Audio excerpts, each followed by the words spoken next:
Over the last few years, we've seen a shift in what employees are looking for with a company that they want to be employed with. And culture and purpose are what many employees, at least the top level employees and job seekers, are desiring. So, what is your company culture? How do you nurture and manage it? Because the reality is, like anything else, if it's not nurtured or managed, the culture will take on a life of its own, and it'll most likely become something that you didn't want to happen or you didn't even know was occurring.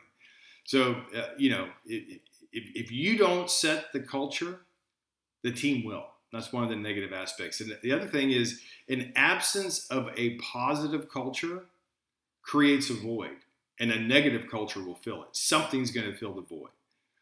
And then unfortunately over time, some of your best employees will eventually become bad employees due to an ineffective or a negative culture. The good news is when you're able to identify, clearly communicate your culture and nurture that, your team becomes more productive because we're all working in the same direction. It's a place where we like to work.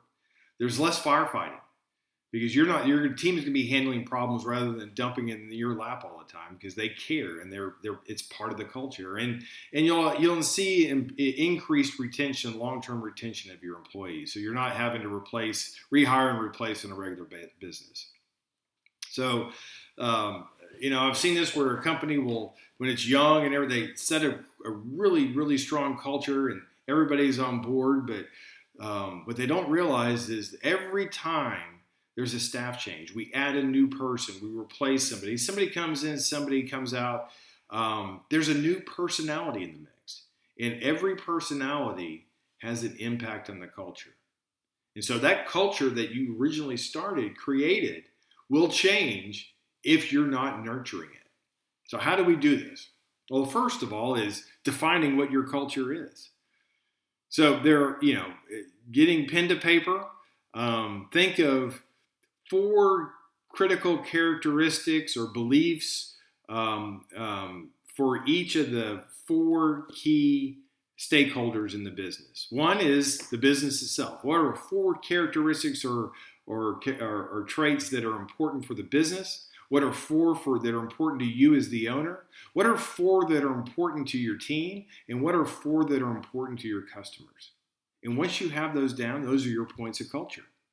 The second step is you got to put it up where people can see it every day. Post it on the wall. Print it up, post it up, and communicate about that culture on a regular basis. You can't just print it up, give it to them, and expect them to absorb it. You got to talk about it on a regular basis constantly, and then reinforce it as the final step. Whenever you see somebody living one of those culture points, recognize them, celebrate that. That's a reinforcing. It's positive reinforcement. It's a reward. Getting recognized as a reward, and it's going to facilitate that continuing on. When you do these 3 things, you're going to find your team is more productive, your retention's improving, and the fires that you're having to put on a daily basis are going to become less and less. There's a lot going on with this. If you're interested in a strategy planning session where we can create a customized plan on what you need to implement in your business to get that culture shift that you're looking for, I offer this. It's a complimentary service that I offer. We'll sit down and map out a plan just for your business. So if you're interested in that, schedule a discovery call with me. I'd love to talk to you about it.